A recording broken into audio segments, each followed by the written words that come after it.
사람들이 오늘 고생했어요. 과장님도 고생하셨어요. 그러니까 네. 우리 커피 한잔 하고 갈까? 좋아요, 좋아요. 과장님 차 드세요. 아, 맛있겠다. 잠깐만, 나 전화가 오네? 여보세요? 아, 네, 어머니. 남편 아침이요? 네. 아, 아이들은 잘 지내요. 네. 성적이요? 저 닮은 것 같다고요? 미안해. 우리 시어머니한테 전화가 와서. 아니, 괜찮아요. 나쁜 분은 아닌데 사람 말을 안 들으셔.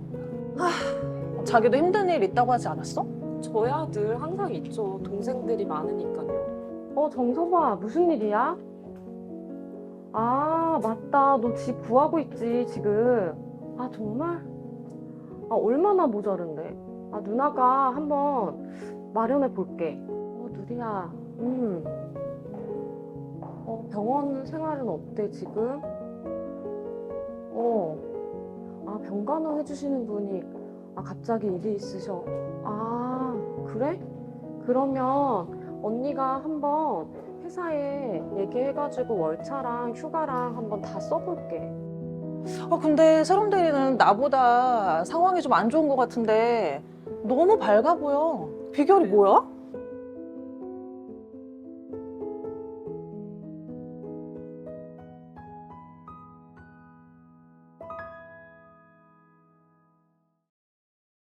여러분, 두 사람의 그 대화, 짧은 대화 속에도 웃고 살지만은 나름대로 다 힘든 일들이 있다는 거예요. 여러분, 살아있는 사람 치고 어려움 없는 사람 누가 있겠어요? 우리 마음속을 들여다보면 참 켜켜이 쌓여있는 아픔들이 있을 거예요. 하나님은 우리가 이뤄놓은 어떤 결과물, 메달이나 학위나 내가 뭘 이뤄놓은 거기에 관심 있는 것이 아니고, 하나님은 오히려 우리 마음의 상처, 여러분 마음에 있는 그 상처에 하나님은 관심을 가지고 계신다는 거예요. 우리가 계속해서 요즘 새벽에 이 시편을 이제 묵상하고 있잖아요. 본문을 다윗의 삶을 묵상을 해요. 요즘 다윗이라는 그 사람 얼마나 뛰어난 사람입니까? 한나라의 왕이기도 하고 하나님 마음에 합한 사람이라잖아요. 그런데도 다윗의 마음에는 너무나 많은 삶의 흔적들, 아픈 기억들이 있다는 것이죠. 자, 그것을 시편 56장 8절 이 한 절에 이렇게 기록했어요. 나의 유리함을 주께서 계수하셨사오니. 자기가 도망다니고 사울을 피해 다니던 그 유리하는 그 시간들 주님이 다 계산하면서 다 보고 계셨다는 겁니다. 그래서 그 모든 것들을 한 단어로 말하면 눈물이죠. 나의 눈물, 나의 눈물을 주의 병에 담으소서. 주님은 우리의 상처를 보고 계시고 우리의 눈물을 다 알고 계신다는 거예요. 여러분, 세상 사람들은 알아주지 않습니다. 때로는 오해도 하잖아요. 그런데 하나님은 우리의 눈물을 다 계수하시고 여러분의 상처를 다 알고 계시고 그 상처를 위로하시고 또 그 상처를 고치시는 분이 하나님이십니다. 여러분, 오늘 하나님 앞에 여러분의 그 아픈 마음들을 다 내어놓으시길 바랍니다. 주님은 다 이해하시고 알아주시고 고치시는 분이 주님이십니다. 우리가 아침마다 일어나면 맨 먼저 거울을 볼 거예요. 여러분, 오늘 교회에 오기까지 여러 번 거울을 보셨을 거예요. 저도 매 시간 올라오기 직전에 또 거울을 보고 넥타이를 바로 하고 고치고 또 머리도 이렇게 만지고 그렇게 올라오거든요. 우리는 늘 거울을 보면서 우리 자신들을 바라봐요. 여러분, 거울을 보면서 거울 속에 나를 보고 어떤 느낌이 드시던가요? 나는 네가 참 좋아, 이런 느낌보다는 섭섭해하고 뭔가 부족해 보이고 뭔가 불만 섞인, 만족하지 않는 거울 속에 있는 나, 분명히 난데 자신에 대해서 뭔가 불만 섞인 그런 모습들, 그런 느낌들이 많은 거예요. 여러분, 개개인이 물어보면 나는 그 부분이 안 좋아, 이 부분이 안 좋아 이렇게 말하겠지만 이유는 다 다르겠지만 통틀어서 왜 그럴까? 한마디로 말한다면 여러분의 내면이, 여러분의 속 사람이 건강하지 않다는 거예요. 내 속 사람, 내 내면이 건강하면 자기 자신에 대해서 그렇게 불만을 안 가질 거단 말이죠. 다른 말로 하면 우리 모두가 다 우리는 나름대로 아픔을 가지고 있다는 것이죠. 여러분, 저는 목사가 되어서 첫 번째 담임 목회를 이민교회에서 목회를 했습니다. 30대 아주 젊은 그 나이에 유학을 갔다가 이민교회 목회를 하는데, 그 교회를 설립했던 장로님 한 분과 맥도날드에서 마주 앉았어요. 그 장로님은 오래전에 브라질로 이민을 갔다가 거기서 다시 미국으로 재이민 온 그런 분이에요. 삶의 경험이 굉장히 많은 분이죠. 둘이 마주 앉아서 커피를 마시는데 그 나이 드신 그 장로님이 제게 말씀하시더라고요. 새파란 목사님, 우리 이민자들은 너무 마음이 아픕니다. 이민 생활 10년이면 10년의 상처가 쌓여 있고요, 이민 생활 20년이면 20년의 상처가 우리 속에 쌓여 있습니다. 목사님, 우리 이민자들은 마음이 아파요. 목사님, 우리 마음을 고쳐주세요. 그러더라고요.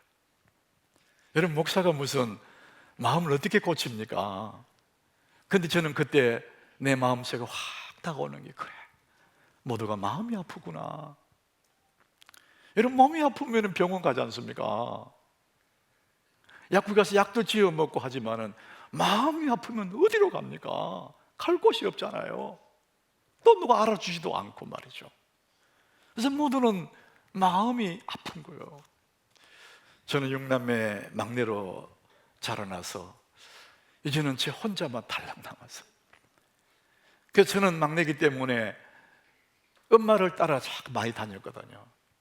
우리 엄마는 가난한 농군의 남편을 만나가지고 먹을 것도 없는 그 집에 6남매를 키운다고 얼마나 힘들겠어요.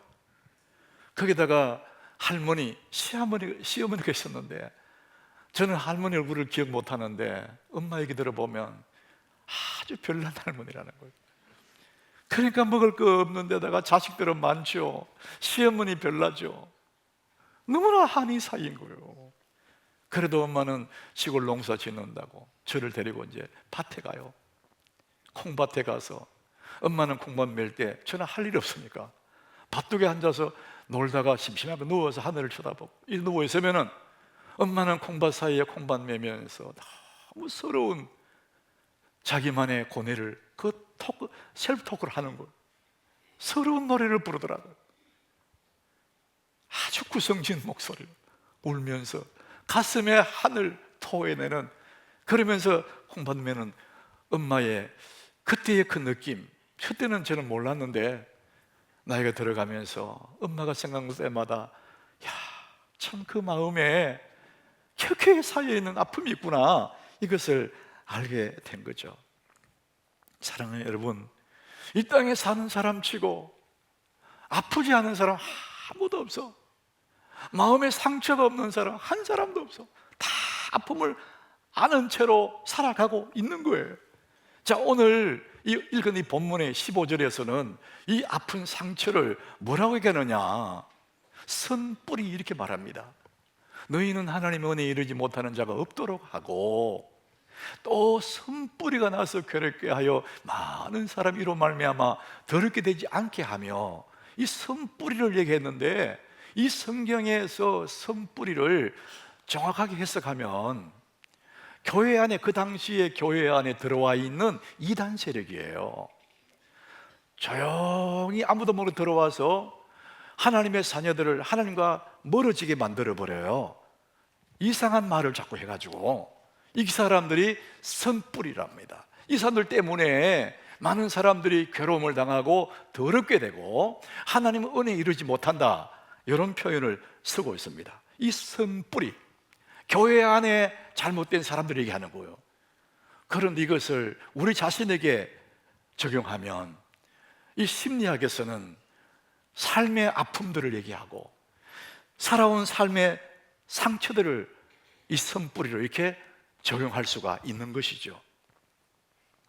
우리는 살아온 횟수만큼 마음에 아픔이 쌓여 있습니다.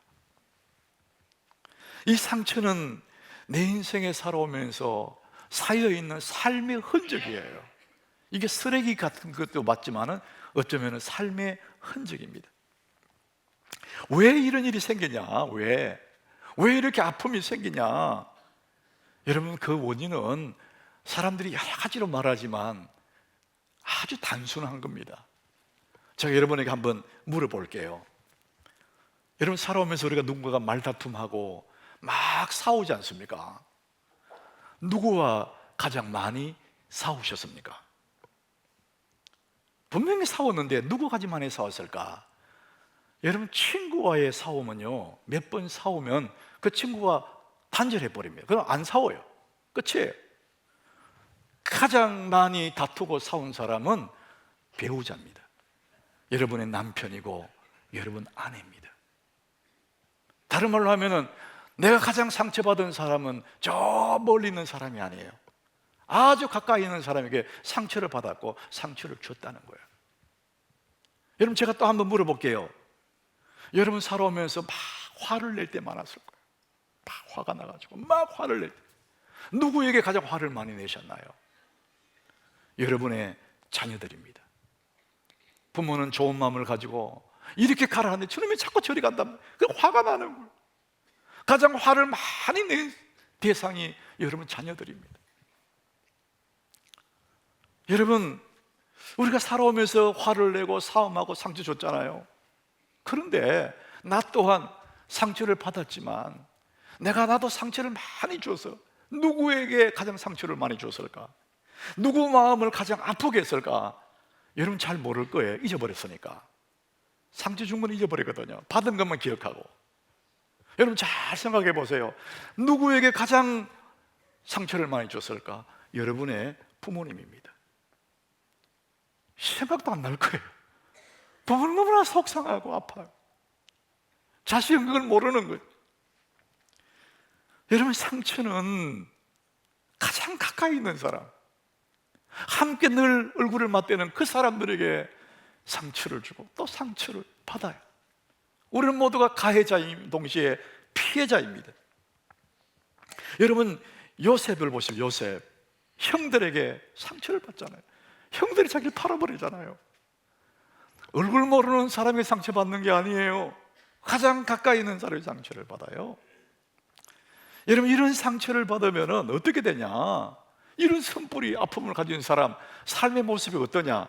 자, 오늘 15절을 다시 우리 한번 보십시다. 15절에 뭐라고 하냐면은 너희는 하나님의 은혜에 이르지 못하는 자가 없도록 해라. 하나님의 은혜에 이르지 못한대요. 상처를 많이 받으면은. 이게 무슨 얘기야?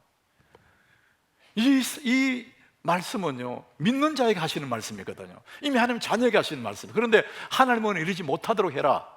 그 선뿌리 때문에. 그리고 선뿌리가 나서 어떻게 되냐? 괴롭게 한대요. 누구를 괴롭히느냐? 많은 사람을 괴롭게 합니다. 자기도 괴롭히고 남도 괴롭혀요.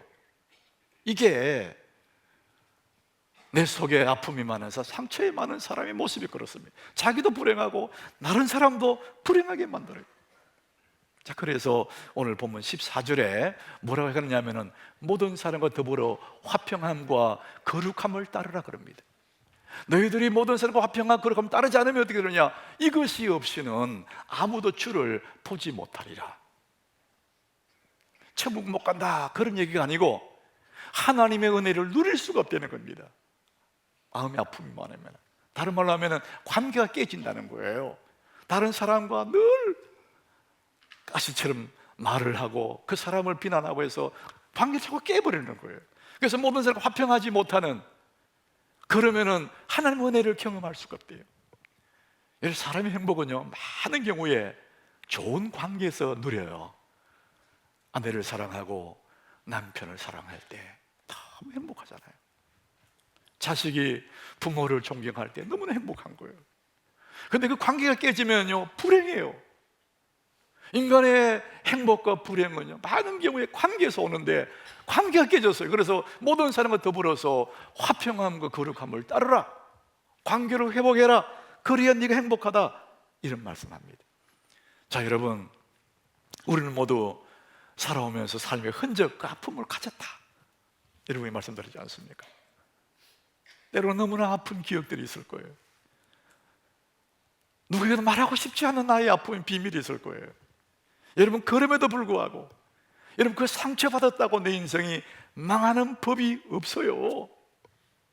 상처받은 그 존재, 상처받아도 그 상처받은 존재는 바로 나라는 겁니다. 그래도 나는 내 인생이라는 거예요. 상처받은 인생도 내 인생이고 아파하는 것도 내 인생이라는 겁니다. 자, 그래서 그럼에도 인생은 눈부시다. 관로를 해놨는데요. 그럼에도 내 인생은 눈부시다. 아픔이 있을수록 어떤 분은 경우에는 아프기 때문에 가슴에 상처가 엉어려져 있기 때문에 그것 때문에 더 빛나게 사는 사람도 있거든요. 그래서 그럼에도 불구하고 그럼에도 내 인생은 눈부신 겁니다. 한번 따라합시다. 그럼에도 내 인생은 눈부시다. 내가 아픔이 없어서가 아니라 아픔이 있어도 나는 내 인생은 왜? 그게 내 인생이기 때문에. 이사야 30장 26절에 하나님이 이렇게 말씀합니다. 같이 읽어봅니다. 여호와께서 자기 백성의 상처를 사매시며 그들의 맞은 자리를 고치시는 날에는 달빛은 햇빛 같겠고 햇빛은 7배가 되어 7날의 빛과 같으리라. 너무 멋진 날이잖아요. 여호와께서 자기 백성의 상처를 사매시는 그날, 그들의 아픔을 고치시는 그날에는 달빛이 햇빛이 되고 이 햇빛이 7배가 된대요. 7날의 빛과 같으리라. 얼마나 찬란한 날이 오는지 몰라요. 여러분, 이 표현이 너무나 대단한 거예요. 여러분, 찬란한 햇살 아래 얼마나 눈이 부시지 않습니까? 그런데 그것을 7배를 더해 보세요. 한꺼번에 7배가 확 밝아졌다. 눈을 뜰 수 없을 만큼 주님이 우리의 상처를 사매시는 날에, 우리의 아픔을 고치시는 그날에 햇살같이 빛나는 인생을 살아가게 된다는 겁니다. 여러분의 그 아픔들을 주님이 다 아시고 주님이 고치실 줄 믿으시길 바랍니다. 여러분의 햇살같이 빛나는 삶을 살아갈 수 있다. 주님이 그렇게 말씀합니다. 자, 어떻게 할 거냐? 사람이 가장 견디기 어려운 때가 있어요. 참을 수 없는 때가 있습니다. 그때가 언제냐? 억울할 때입니다. 너무 억울할 때. 나는 그런 짓 한 적 없는데 모함을 내서 나를 뒤집어 세울 때 너무 억울한 거예요. 사람은 그게 견디기 어려워요. 억울할 때 막 속이 막 터져 오르는 거예요. 이런 목회자는요, 이럴 때가 종종 있어요. 부모의 마음으로 잘 되는 걸 기뻐하고 기도해주고 하나님 말씀으로 양육하고 하는데도 혼자 삐져가지고 목사님 어쩌고 저쩌고 뒤에서 그럴 때 그 소리 내 귀에 들어오면 너무 아픈 거예요. 너무 억울해. 여러분, 저를 불쌍히 여겨 주시기 바랍니다. 억울해. 억울한 게 힘들어. 근데 여러분, 억울한 게 견디기 힘들잖아요. 그보다 더 견디기 어려운 게 있습니다.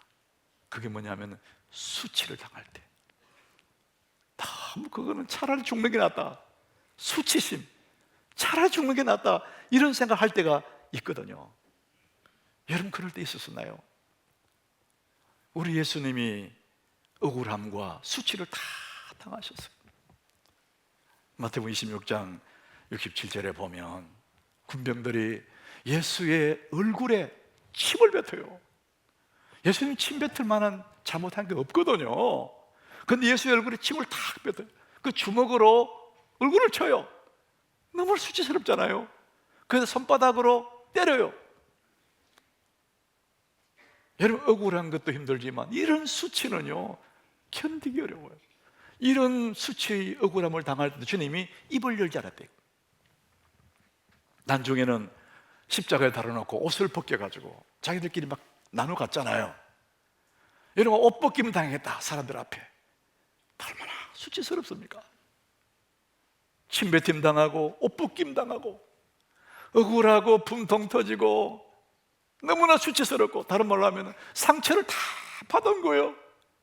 몸에 가시 찔리는 것도 아프지만 너무나 가슴이 아프고 왜 이런 주님이 상처를 받았습니까? 왜 이렇게 상처를 받았나요? 이사야 53장 5절에 보니까요, 이렇게 기록합니다. 우리 같이 읽어봅니다. 그가 찔림은 우리의 허물 때문이요, 그가 상함은 우리의 죄악 때문이라. 그가 징계를 받음으로 우리가 평화를 누리고 그가 채찍에 맞음으로 우리는 나음을 받았도다. 순전히 우리 때문이라는 거예요. 그가 징계를 받음으로 우리가 평화를 누리고 그가 채찍에 맞음으로 우리가 나음을 입었도다. 주님은 그렇게 많은 상처를 받았어요. 그런데 주님은 그 많은 상처, 그 가슴 아픈 그 억울함, 수치심을 단번에 날려버린 그분이 주님이십니다. 단번에 날려버리고. 어떻게 날렸을까? 누가복음 23장 34절이에요. 이에 예수께서 이르시되 아버지여 저들을 사하여 주옵소서. 따라합시다. 저들을 사하여 주옵소서. 주님은 그 우리의 허물 때문에 죽으시면서, 죄 없는 그분이 수치를 당하시면서 우리를 용서하시는 거예요. 그러면서 주님이 하신 말씀이 내가 너를 용서한 것처럼 너희들도 용서해라, 이렇게 말씀하시거든요. 여러분, 우리의 아픔, 상처, 내 마음 깊은 곳에 선뿌리 같은, 트라우마 같은 그 아픔의 상처는요, 반드시 가해자가 있어요. 그분이 내 아버지일 수도 있고 우리 엄마일 수도 있고 남편일 수도 있고 친구일 수도 있고 가해자가 있습니다. 우리는 그 원한을, 엉어리를 끌어안고 일생 동안 분노하면서, 그 생각만 하면 분노하면서 그렇게 살아가거든요. 자신의 감옥에 갇혀가지고 그 줄을 딱 부쩍 안 놓는 거예요. 근데 그것을 주님이 뭐라 그러냐, 너 그 끈을 놔야 돼. 분노의 끈을 놓고 분노의 그 억압의 감옥에서 네가 나와야 돼. 그 방법은 뭐냐? 용서하는 겁니다. 주님 나를 용서하소서니, 주님 나도 예수 이름으로 용서합니다. 여러분이 용서를 선언하는 순간에요, 그 끈이 끊어지거든요. 내 엉어리가 풀어지거든요. 감옥에서 해방이 되거든요. 여러분, 용서한다는 게 쉽지는 않아요. 감정적으로 할 필요는 없습니다. 그러나 여러분, 의식적으로 예수 이름으로 용서를 선언해야 그 엉어리가 풀려 나가는 것입니다. 여러분들, 그 용서는 나를, 그 사람을 위해서가 아니라 나를 위해서 하는 거예요. 내가 자유하기 위해서 그를 내 감옥에서 내보내야 됩니다. 나만 끌어안고 있는 그 분노, 그 아픔들을 풀어줘야 됩니다. 그럴 때에 우리 마음에 자유가 그때부터 일어나기 시작합니다. 뿐만 아니라 여러분, 우리는 자꾸만 지난날의 아픈 상처, 그것만 생각할 필요는 없습니다. 그것은 이제는 용서하고 주님께 맡기고, 이제는 어떻게 되느냐? 오늘을 살아가는 거예요. 내가 오늘 살아있지 않습니까? 살아있음을 하나님 앞에 감사하는 거예요. 정채봉이라는 사람이 그대의 뒷모습, 이런 책을 씁니다. 그대의 뒷모습. 그 책에 어느 사형수의 고백을 기록했습니다. 한때 서울에 폭력계를 지배했던 그 사람이 사형언도를 받고 사형을 집행하는 날이에요. 사형수가 이제 수갑을 차고 감옥에 나와서 사형장으로 끌려갑니다. 이제 마지막 그 길을 걸어갑니다. 하늘을 올려다봐요. 하늘에는 구름이 떠가고 새들이 쫙 날아가는데, 이 사형수의 마음에 저 새들은 저렇게 자유롭게 날아가는구나, 나는 이제 잠시 후에 사라지는 인생인데 저 새는 저렇게 자유롭게 살아가네. 그 새가 너무 부럽더라는 거예요. 여러분, 그렇지 않겠어요? 교도소 담장 너머에 아주 낡은 판잣집 있고 그 판잣집에 아이의 기저귀가 걸려 있는데 그거를 바라보면서 혼잣말로 얘기하는 거예요. 내가 다시 살 수만 있다면 나는 저런 판잣집에서도 행복할 수 있을 텐데, 아무것도 없어도 내가 다시 살 수만 있다면 기적에 날리는 저런 판잣집에서도 나는 행복할 수 있을 텐데. 사형수의 가난한 마음. 사랑하는 여러분, 여러분들은 살아있지 않습니까? 여러분이 뭘 아무것도 안 가졌어도 살아있기 때문에 오늘 저녁에 집에 가서 저녁밥을 먹고 가족과 함께 도란도란 이야기를 하고 내일을 위해서 오늘 저녁에 잠도 잘 수 있고, 여러분 살아있음으로 여러분 감사하시기 바랍니다. 우리는 살아있음으로 감사한 거예요. 하나님이 이 은혜를 주시지 않습니까? 그래서 우리는 얼굴을 펴고 미소를 짓고 우리의 입술에 하나님 내가 살아있음으로 감사합니다. 이 감사를 할 때 우리는 오늘의 삶이 너무나 풍요롭게 살아갈 수가 있는 것이죠. 지난날의 아픔에서도 오늘 이 하루, 오늘 내가 생명이 주어지고 하나님과 함께 살아가는 이 순간이 너무나 감사하지 않습니까? 살아있음에 감사하십시오. 그럴 때 여러분 점점 여러분의 인생은 빛나는 삶으로 가게 되는 것입니다. 여러분 살아있음에 감사하는 그 사람이 뭘 감사 못하겠습니까? 무슨 일에 두렵겠습니까? 가난한 심령, 그게 너무나 복이 있는 것이죠.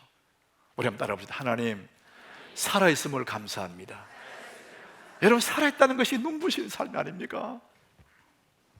저는 새벽마다 새벽기도 저 뒤에 앉아서 우리 부목사님들이 묵상했던 그 말씀을 함께 듣고 이제 본당에 불이 다 꺼지고 각자 기도할 때 저는 자주 제 지나온 날들을 회상을 합니다. 내 어린 시절부터 젊음의 그 시간들 지나올 때 그 생각하면서 너무 감사한 거예요.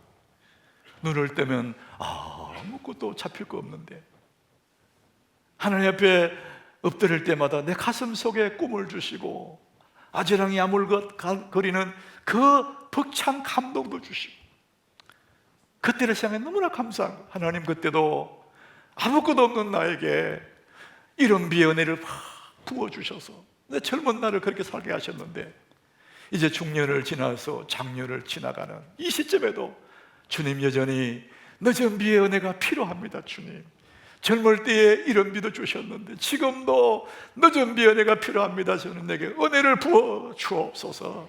내 가슴에 여전히 열망으로 끌어오게 하여 주십시오. 여러분 하나님 은혜가 있으면 어떤 것도 어떤 상황 속에서도 여러분 일어서게 될 줄로 믿습니다. 가슴이 사늘하게 식은 그때도 은혜의 비가 쏟아지면 성령의 비가 쏟아지면 우리는 빛나는 꿈을 꿀 수가 있는 것입니다. 여러분 지난날의 아픔에 매일 필요가 없습니다. 주님 이미 다 지고 가셨어요. 나는 그분에게 다 맡기고 살아있는 오늘 벅찬 이 감격을 누리면서 이런 비 늦은 은혜를 사모하며 살아가는 것입니다. 시편 103장 3절부터 우리 이 말씀을 같이 읽어봅니다. 그가 내 모든 죄악을 사하시며 내 모든 병을 고치시며 내 생명을 파멸해서 속량하시고 인자와 긍휼로 관을 씌우시며 좋은 것으로 내 소원을 만족해 하사 내 청춘을 독수리같이 새롭게 하시는도다. 여러분 이분이 우리 주님이십니다. 그분이 그 주님이 내 모든 죄악을 사하시고 내 모든 병을 고치시고 우리의 청춘을 독수리같이 새롭게 하실 그분이 살아계십니다. 여러분 내가 살아있고 그분이 살아계십니다. 여러분 하나님 은혜를 경험하시길 바랍니다. 이런 봄비 은혜를 받으십시오. 늦은 비 은혜를 받으십시오. 성령을 받으십시오. 그러면 우리가 살아나게 되는 것입니다. 여러분 우리의 깊은 상처를 고치실 뿐만 아니라 눈부신 날을 허락하실 그분이 채찍 맞음으로 우리가 나음을 입었습니다. 우리 모든 청춘의 독수리같이 새롭게 날아오르게 될 것입니다. 은혜를 사모하십시오.